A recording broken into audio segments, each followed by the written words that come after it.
Hello friends, this is Poonam and welcome to Subira study points. Friends, आज का हमारा topic है अधिगम का मूल्यांकन। तो आज हम बात करेंगे अधिगम का मूल्यांकन की। तो चलिए फ्रेंड्स, शुरू करते हैं और जानते हैं कि क्या होता है मूल्यांकन। तो मूल्यांकन की अगर हम बात करें तो इसके अंतर्गत ये देखा जाता है कि शिक्षक ने छात्रों को जो कुछ भी सिखाया है, छात्र उसे सीखने में कितना सफल रहे हैं, या फिर इसे ऐसे भी समझ सकते हैं कि शिक्षक ने जो शिक्षण व्यवस्था छात्रों को उपलब्ध कराई है वह कितनी सफल रही है। इसके अलावा बहुत ही आसान शब्दों में अगर हम कहें तो मूल्यांकन का उद्देश्य छात्रों की विकास दर का पता लगाना है।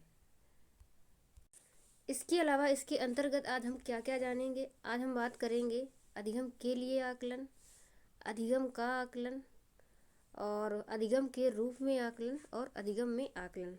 मैं पूरी कोशिश करूंगी कि इन चारों चीज़ों में आप लोगों को आज के बाद कोई कन्फ्यूजन ना रहे। तो चलिए फ्रेंड्स, शुरू करते हैं और सबसे पहले जानते हैं अधिगम के लिए आकलन। तो अधिगम के लिए आकलन से मतलब है कि ऐसा आकलन जो अध्यापन कार्य से पहले या सीखने के दौरान किया जाता है। यानी कि जब एक शिक्षक बच्चों को कुछ सिखाना चाहता है तो सिखाने से पहले उनका आकलन करता है, यानी कि उनकी रुचियों क्षमताओं को जानता है और एक तरीके से कह सकते हैं उनके पूर्व ज्ञान को चेक करता है, उसके बाद फिर वह उन्हें सिखाता है। तो इस तरीके का आकलन अधिगम के लिए आकलन होता है।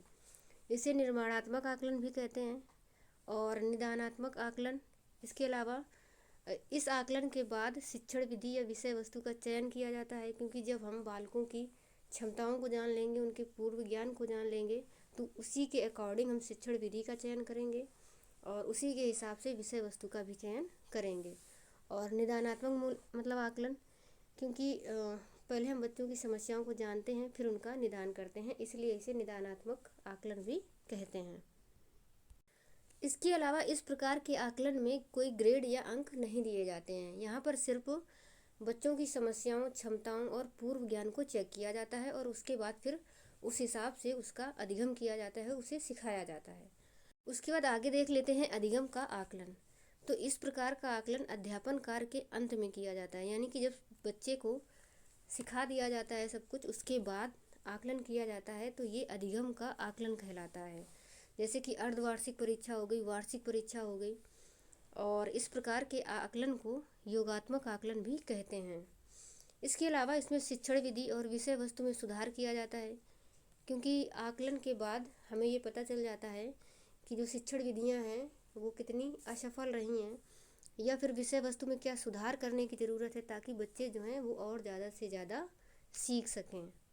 इसके अलावा इस प्रकार के आकलन में बच्चों को ग्रेड या अंक भी दिए जाते हैं, जबकि अधिगम के लिए जब आकलन करना होता है तो उसमें बच्चों को ग्रेड या अंक नहीं दिए जाते। तो चलिए फ्रेंड्स, उसके बाद आगे देख लेते हैं अधिगम के रूप में आकलन। तो इससे इसका मतलब ये है कि खुद से ही आकलन करना चाहिए, यानी कि बच्चा जब कुछ पढ़ लेता है तो फिर वह खुद का ही आकलन करता है कि उसने क्या सीखा क्या नहीं सीखा, या फिर अपने दोस्तों से कहना कि वह मतलब हमसे पूछ ले और हम आपसे पूछ लें। इस तरीके का जो आकलन होता है वह आकलन अधिगम के रूप में आकलन कहलाता है। और अधिगम में आकलन की बात करें तो ऐसा आकलन जो सीखने के दौरान ही किया जाता है। जैसे हम NCERT की बुक वगैरह आप लोगों ने अगर पढ़ी होंगी तो उसमें बीच बीच में ही क्वेश्चन दिए रहते हैं, यानी कि आप पढ़ते हैं थोड़ा सा और फिर बीच में एक क्वेश्चन मिल जाता है। इस तरीके का आकलन अधिगम में आकलन कहलाता है। उसके बाद हम आगे बात करते हैं मूल्यांकन के प्रकार। रचनात्मक मूल्यांकन, योगात्मक मूल्यांकन, निदानात्मक मूल्यांकन, उपचारात्मक मूल्यांकन, सतत और व्यापक मूल्यांकन एंड विद्यालय आधारित मूल्यांकन। तो सबसे पहले जानते हैं रचनात्मक मूल्यांकन। यानी कि जब एक अध्यापक बच्चों को पढ़ा रहा होता है तो पढ़ाने के दौरान ही लगातार बच्चों का फीडबैक लेना, बच्चों से बीच बीच में क्वेश्चन पूछना, इस तरीके का मूल्यांकन रचनात्मक मूल्यांकन या निर्माणात्मक मूल्यांकन कहलाता है। योगात्मक मूल्यांकन की बात करें तो यह मूल्यांकन सत्र की समाप्ति के बाद लिया जाता है, जैसे कि वार्षिक परीक्षा हो गई, इसे हम योगात्मक मूल्यांकन कहते हैं। एंड निदानात्मक मूल्यांकन, तो पढ़ाई के दौरान विद्यार्थी को जो भी समस्याएं आ रही हैं उनकी समस्याओं का निदान करना, ये निदानात्मक मूल्यांकन कहलाता है। उसके बाद अगर हम उपचारात्मक मूल्यांकन की बात करें तो पहले हम बच्चों की समस्याओं को सुनते हैं, तो बच्चों की समस्याओं को जानना, निदानात्मक मूल्यांकन होता है, फिर उनकी समस्याओं को सॉल्व करना उपचारात्मक मूल्यांकन कहलाता है। उसके बाद हम बात कर लेते हैं सतत और व्यापक मूल्यांकन की।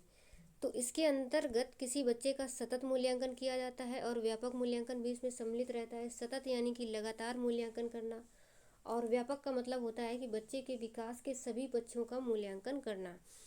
तो सतत और व्यापक मूल्यांकन ये विद्यालय आधारित मूल्यांकन ही होता है, और इसके अंतर्गत एक शिक्षक पढ़ाने के दौरान भी बच्चों का आकलन करता रहता है, जैसे कि बीच बीच में बच्चों से क्वेश्चन पूछना। तो इस तरीके से बच्चे का सतत मूल्यांकन एक शिक्षक करता रहता है। तो मैं आशा करती हूँ कि ये सारी चीज़ें आप लोगों को अच्छे से समझ में आ गई होंगी, और अब हम कुछ क्वेश्चन की प्रैक्टिस कर लेते हैं। तो यहाँ पर हमारा पहला प्रश्न है, पढ़ाई के दौरान असफल होने वाले विद्यार्थियों का मूल्यांकन निम्नलिखित में से किस प्रणाली के तहत होता है? रचनात्मक मूल्यांकन प्रणाली, योगात्मक, निदानात्मक या फिर उपरोक्त में से कोई नहीं। तो यदि एक बच्चा पढ़ाई के दौरान असफल हो रहा है, यानी कि उसे कुछ न कुछ समस्या हो रही होगी, तभी वह सीख नहीं पा रहा है, तो हम उसकी समस्याओं को जानेंगे, और समस्याओं का जानना निदानात्मक मूल्यांकन कहलाता है। तो इसके लिए हमारा ऑप्शन सी नंबर सही हो जाएगा। उसके बाद हमारा अगला क्वेश्चन है, आकलन मूल्यांकन की संक्षिप्त प्रक्रिया है, विस्तृत प्रक्रिया है, बहुआयामी संकल्पना है या फिर उपरोक्त में से कोई नहीं। तो आकलन मूल्यांकन की एक संक्षिप्त प्रक्रिया है। अगला क्वेश्चन, क्रिस्टीना अपनी कक्षा को क्षेत्र भ्रमण पर ले जाती है और वापस आने पर अपने विद्यार्थियों के साथ भ्रमण पर चर्चा करती है। यह की ओर संकेत करता है। सीखने के लिए आकलन, आकलन के लिए सीखना, आकलन का सीखना या फिर सीखने का आकलन। तो यहाँ पर आकलन के लिए सीखना और आकलन का सीखना ये तो नहीं होता कुछ भी। तो यहाँ पर जो हमारा ऑप्शन है वो सही हो जाएगा, सीखने के लिए आकलन, क्योंकि ये पढ़ाई के दौरान ही हो रहा है, यानी कि अंत में नहीं हो रहा, तो सीखने का आकलन नहीं होगा, ये सीखने के लिए आकलन होगा। ऑप्शन हमारा ए नंबर सही हो जाएगा।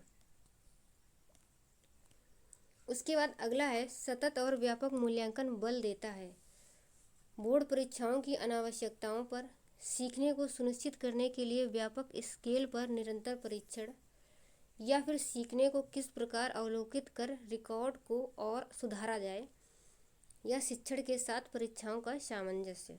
तो इसके लिए हमारा ऑप्शन सही हो जाएगा कि सीखने को किस प्रकार अवलोकित कर रिकॉर्ड को और अधिक सुधारा जा सके। यानी कि जब हम सतत मूल्यांकन करते हैं तो हम बच्चों की समस्याओं को जानते रहते हैं और उसमें सुधार करते रहते हैं। तो ऑप्शन हमारा सी नंबर सही हो जाएगा। उसके बाद अगला क्वेश्चन है, विद्यालय आधारित आकलन मुख्य रूप से किस सिद्धांत पर आधारित होता है? तो ऑप्शन दिए हुए हैं, आकलन बहुत किफ़ायती होना चाहिए, बाह्य परीक्षकों की अपेक्षा शिक्षक अपने शिक्षार्थियों की क्षमताओं को बेहतर जानते हैं, इसके अलावा किसी भी कीमत पर विद्यार्थियों के अच्छे ग्रेड मिलने चाहिए, या फिर विद्यालय बाह्य परीक्षा निकायों की अपेक्षा ज़्यादा सक्षम होते हैं। तो ऐसा तो कुछ नहीं है कि विद्यालय जो है वो बाह्य परीक्षा निकायों की अपेक्षा ज़्यादा सक्षम होते हैं, एंड किसी भी कीमत पर विद्यार्थियों को अच्छे ग्रेड मिलने चाहिए, ये भी सही नहीं है। एंड आकलन बहुत किफ़ायती होना चाहिए, ये भी सही नहीं है। यहाँ पर हमारा ऑप्शन सही हो जाएगा बी नंबर, यानी कि बाह्य परीक्षकों की अपेक्षा एक शिक्षक जो है वो अपने शिक्षार्थियों की क्षमताओं को बेहतर तरीके से जानते हैं, और बच्चे भी वो अपने स्कूल में मतलब ज़्यादा कंफर्ट फील करते हैं, क्योंकि बाहर कहीं एग्ज़ाम लेने से उनके मन में डर या तनाव भी उत्पन्न हो सकता है। तो इसलिए विद्यालय में आकलन करना उनके लिए ज़्यादा सहज होता है। तो ऑप्शन हमारा सेकेंड नंबर यानी कि बी नंबर सही हो जाएगा। तो चलिए फ्रेंड्स, आज की वीडियो में इतना ही रखते हैं, और मैं आशा करती हूँ कि आप लोगों को अच्छे से समझ में आया होगा, एंड आगे मिलेंगे अगले वीडियो में। तब तक के लिए bye bye and take care.